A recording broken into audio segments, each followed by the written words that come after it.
केदारनाथ से सीधे बद्रीनाथ। एक ऐसा मार्ग जिससे गुजरने के बारे में कोई सामान्य मानवी तो सोच भी नहीं सकता था, जहां मानो मनुष्य जीवन का अस्तित्व ही नहीं था। ऐसा कुछ भी नहीं था जो मनुष्यों को जीवित रहने देने का कारण बने। अगर कुछ था तो बस कदम कदम पर खतरा।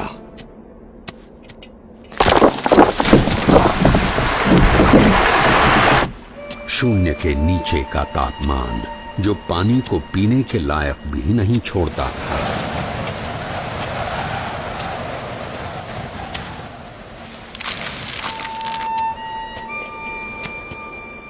मीलों तक फैली हुई बर्फ जैसे विपत्तियों का महासागर और हर क्षण मृत्यु का आह्वान।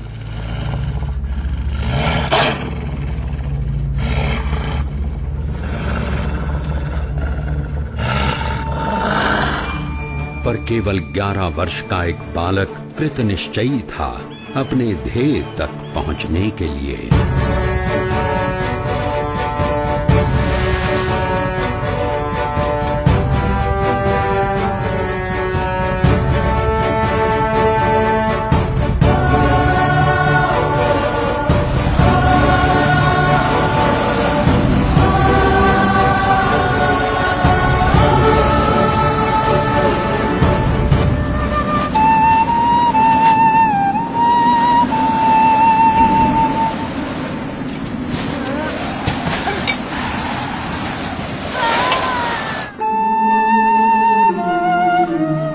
परमात्मनि यो रक्तो विरक्तो अपरमात्मनि।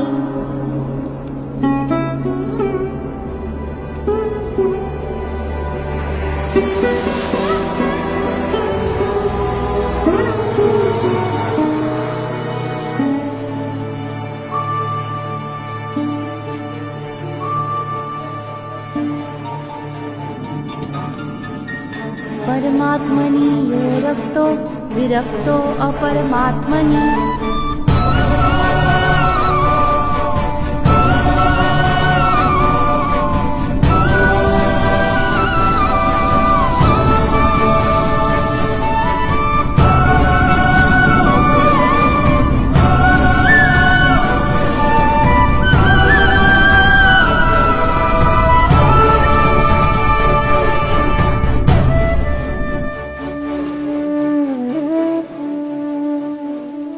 इस ठंड में हम लोग यहाँ कंबल ओढ़कर भी ठीक से सो नहीं पा रहे हैं, और वो बच्चा नंगे पांव खुले शरीर केदारनाथ से सीधे बद्रीनाथ के विकट रास्ते पर अकेला चल पड़ा है।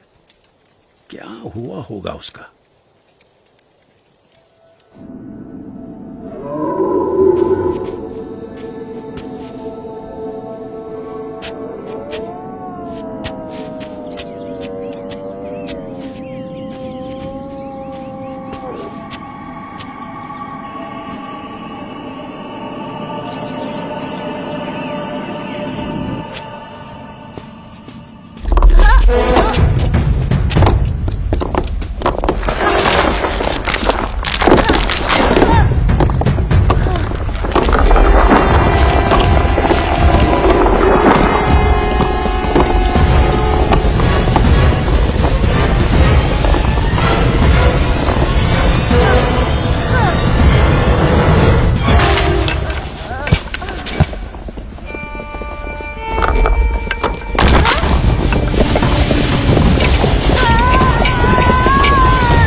ऐसा क्या था जिसके कारण कोई भी प्रकार की परिस्थिति नीलकंठ वर्णी को रोक सकने में असमर्थ हो जाती थी।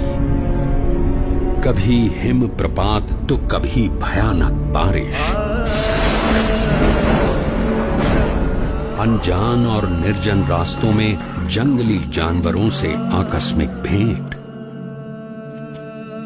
अनजान रास्तों को समझकर पहाड़ियों और खाइयों के बीच में से भी रास्ता कर लेने की चुनौती,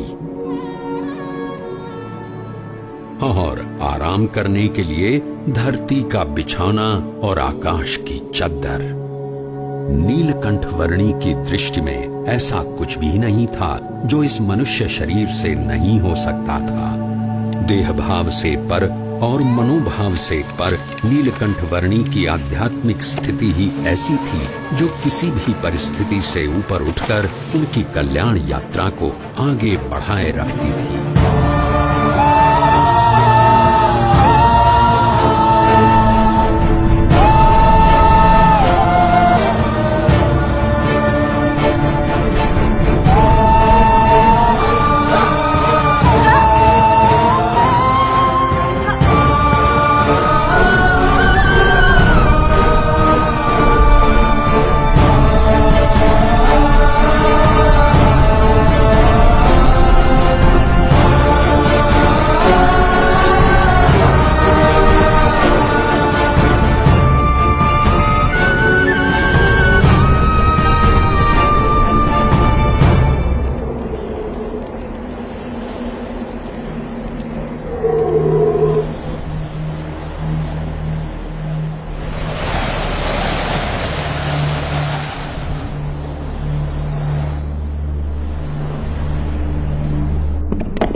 ऐसे विपरीत हालात में भी अपने नियम, धर्म और अपनी भक्ति के नित्य क्रम के साथ कोई भी समझौता न करके भक्ति की प्रणाली की पुष्टि करता हुआ एक ऐसा उदाहरण नीलकंठ वर्णी ने प्रस्थापित कर दिया जो सदा के लिए भक्ति रीति का पोषण करता रहेगा।